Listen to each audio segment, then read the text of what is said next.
Então, boa noite, Boa bem-vinda e noite. bem-vindo. Hoje a oficina é sobre pesquisação. Nós vamos ver esse método que já é bastante utilizado. Existe pouca publicação sobre o método, pouco material que você pode encontrar na internet. E o material que se encontra muitas vezes é em artigo científico. Então, vou trazer uma compilação de várias leituras que eu já fiz, trazer de maneira mais prática, mais fácil de assimilar esse conteúdo sobre pesquisação. Primeiro, eu quero trazer um pouco sobre mim.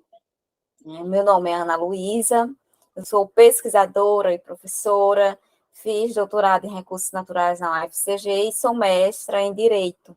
Então, o meu mundo acadêmico começou a partir do momento que concluí a minha graduação e já iniciei emendando aí em especialização, pós-graduação lato sensu, não é como a gente costuma chamar, depois em pós-graduação em estrito sensu, terminando em 2022 essa trajetória que eu empreendo na área da educação desde o ano de 2019 com Boa Escrita, onde atendo pessoas que precisam de um acompanhamento para facilitar, para encurtar e reduzir todos os problemas acadêmicos que surgem no caminho. Então, tudo aquilo que eu passei, eu não quero que as pessoas passem. Eu sempre quero ajudar as pessoas na caminhada da boa escrita no mundo da pós-graduação. Sobre pesquisação, o que a gente tem de início é que ela pode ter iniciado a partir do ano de 1946. Há relatos de que ela tem iniciado em 1913 em Viena, e não se sabe quem pode ter dado esse pontapé.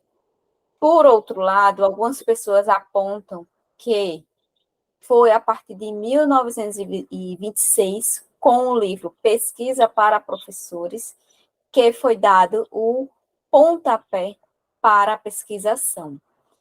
Tudo isso, não se sabe certo o início, e tudo isso ocorre porque pesquisação é uma forma tão prática e está tão envolvida na prática, no dia a dia, tanto do pesquisador quanto de quem faz a prática, que não se tem ao certo esse marco.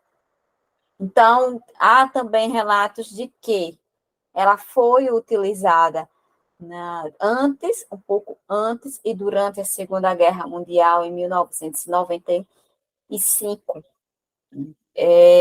que trouxe esse relato, né, que John Collier ele usou antes e durante a Segunda Guerra Mundial para as relações interraciais em nível comunitário. Então, ele tentava organizar aquela pesquisa-ação em comunicação, por meio da comunicação, por meio da sociabilidade dessas relações interraciais que foi tão utilizada durante a Segunda Guerra Mundial. Por definição, a gente tem que pesquisação, ela tem um difícil processo e de muitos aspectos, que ela pode se desenvolver de maneira diferente para diferentes aplicações. Percepção. Esse termo percepção, quero que vocês guardem, porque a gente vai ver mais na frente. Então, pesquisação, por si só, já tem uma definição também um pouco difícil. O seu marco, o seu início, não tem um marco, que a maioria considere como o início, a pedra fundamental, e o seu próprio conceito também é considerado um pouco difícil, justamente porque é possível se desenvolver de formas diferentes. E essa forma diferente é aplicada também por meio da percepção que se tem durante a pesquisa. Mas há uma luz ao fim do túnel. E essa luz diz que pesquisa e ação. pesquisa-ação. Pesquisa-ação tem que ter tanto a pesquisa quanto a ação. O que a gente precisa encontrar é o meio termo entre pesquisa e ação, porque ela nem é totalmente só pesquisa, a pesquisa acadêmica, e nem é totalmente ação, a prática, o dia a dia. Esses autores que vocês estão vendo, eles trazem que existem 4 tipos de processos possíveis para se aplicar a pesquisa à ação. Então, a gente pode reconhecer a pesquisação dentro desses 4 tipos de pesquisa, que é a pesquisa diagnóstica, a pesquisa participante, a pesquisa empírica e a pesquisa experimental.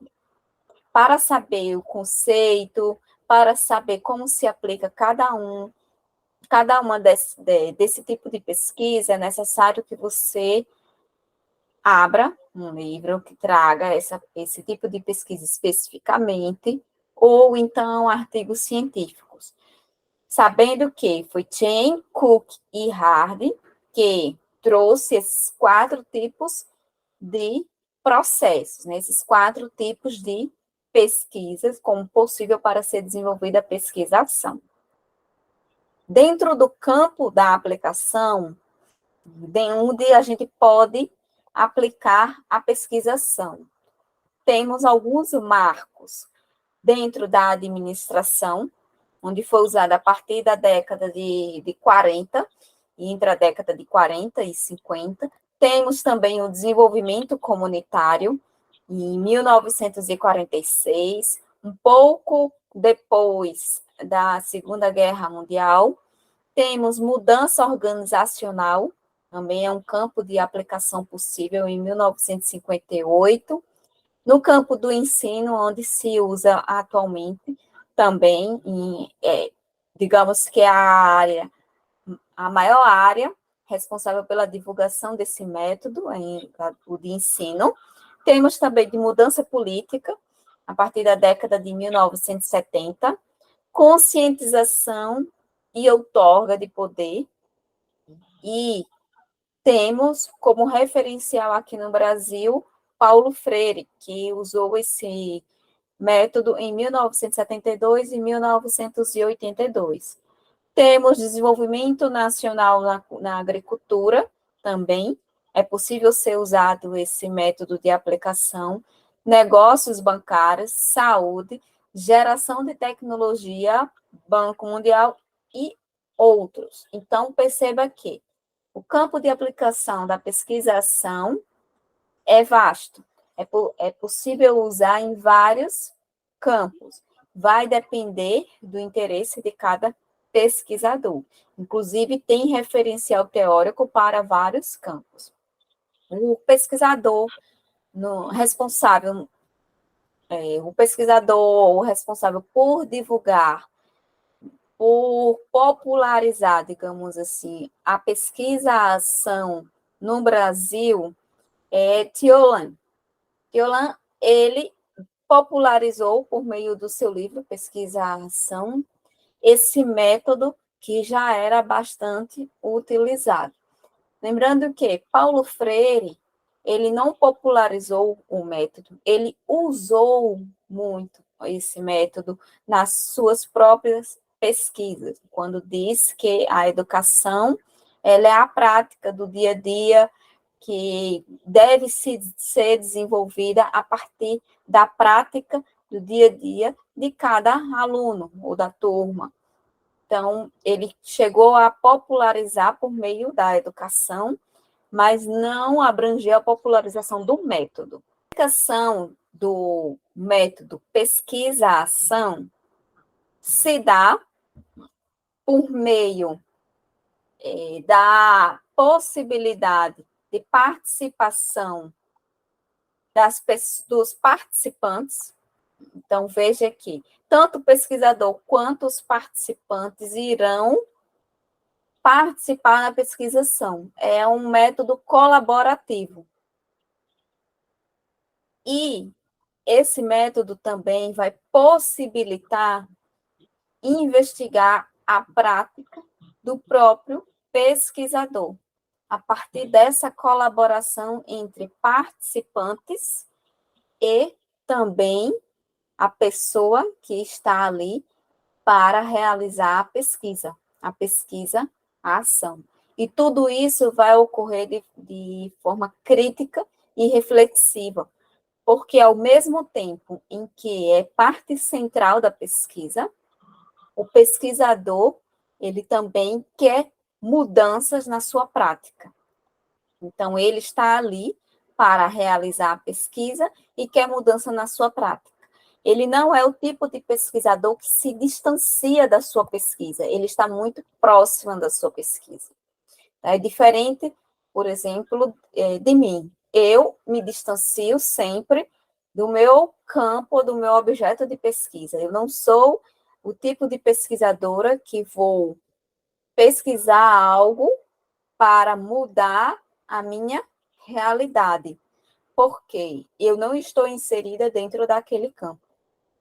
Já quem usa a pesquisação é a pessoa que vai aplicar o método e vai também sofrer a transformação que aquela pesquisa resultar. Por isso que a gente diz que ela é crítica e reflexiva. Mas tem que ter um cuidado muito ético para que não ultrapasse a linha da moralidade da pesquisa, da ética da pesquisa. Como eu havia falado, a educação é a área que mais utiliza o método pesquisação. E existem duas razões para isso. Primeiro, porque quer melhorar o ensino. E quer melhorar o ensino em decorrência do aprendizado dos alunos. Então, quer melhorar o ensino por meio do aprendizado dos alunos. Por isso que a educação usa muito o método pesquisa-ação, que a partir do momento que quer melhorar o ensino, se aplica a pesquisa. Quando se coloca o aprendizado de seus alunos, se encontra a ação. Então, é possível, a partir da área da educação, ter essa familiaridade, digamos, até essa possibilidade mais frequente de se trabalhar o método pesquisação. E aí, eu trouxe 3 países para exemplificar que usam a técnica, o método pesquisa-ação. Os Estados Unidos aplica de forma técnica, dentro da tecnicidade da educação. Já na Inglaterra, no desenvolvimento profissional do professor. Eles costumam mais aplicar esse método para melhorar o desenvolvimento profissional do professor. Na Austrália, se aplica para o profissional da educação que é mais ativista, ou seja, é aquele que vai fazer a pesquisa e aquele também que quer mudar a sua prática. Trouxe para vocês assistirem, e aí para quem gosta de seriados que tragam um processo investigativo da própria prática. Eu gosto de Dr. House, porque foi uma das únicas séries da saúde que eu assisti, e eu percebo nessa série que usa a todo momento a pesquisação. Ao mesmo tempo que ele trata da teoria, ele envolve a prática do dia a dia. Ele mostra que a teoria tem um limite e que a prática precisa entrar, e aquilo ali faz melhorar a ação para as demais possibilidades de causas, né, de doenças, de casos de doenças, que possa ser aplicado aquele mesmo método, aquela mesma descoberta. Então, por isso que eu gosto muito de Dr. House. E aí, por que indicar essa série, Dr. House? Além de trazer esse processo investigativo e da prática, tem também a questão da oscilação sistemática. que é agir no campo da prática e investigar a respeito dela. Essa oscilação sistemática está dentro da pesquisação. A pesquisação diz que é preciso agir no campo da prática e investigar também a respeito dela, ou seja, a ação, o campo da prática, e investigar a pesquisa. Está muito conectado, por isso que no início eu disse que a gente precisa encontrar o meio termo entre a pesquisa e a ação. Trouxe um diagrama de David Tripp.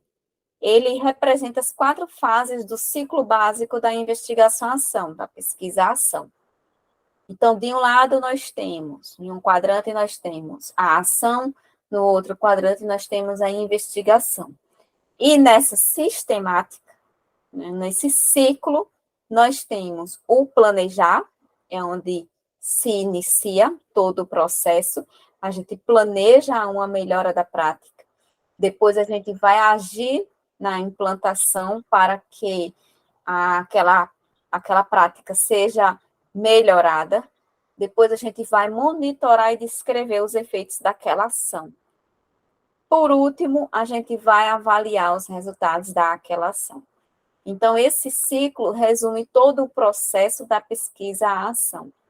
A gente tem o campo da ação e depois o campo da investigação. Percepções. Lembram que eu disse para guardar essa palavra?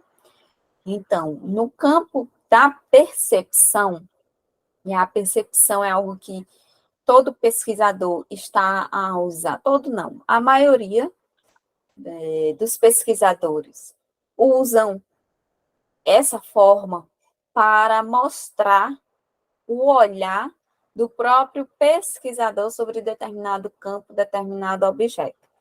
E a percepção, ela é responsável por mudar completamente a pesquisação. Por isso que eu disse que no início que é quase impossível a gente ter uma pesquisação igual à outra, porque vai mudar a percepção, vai mudar, se vai mudar o pesquisador, vai mudar a percepção. E aí a pesquisação diz o seguinte: a gente pode ter o mesmo objetivo, a mesma circunstância, ou seja, o objetivo da pesquisa, a mesma circunstância, o mesmo espaço, as mesmas causas, talvez até as mesmas variáveis. Mas, se a gente muda as pessoas, se não é o mesmo pesquisador, se não são os mesmos participantes, a gente vai ter diferentes habilidades, colaboração, intenção e cronograma. E tudo isso afeta o processo da pesquisação e os resultados dessa pesquisação.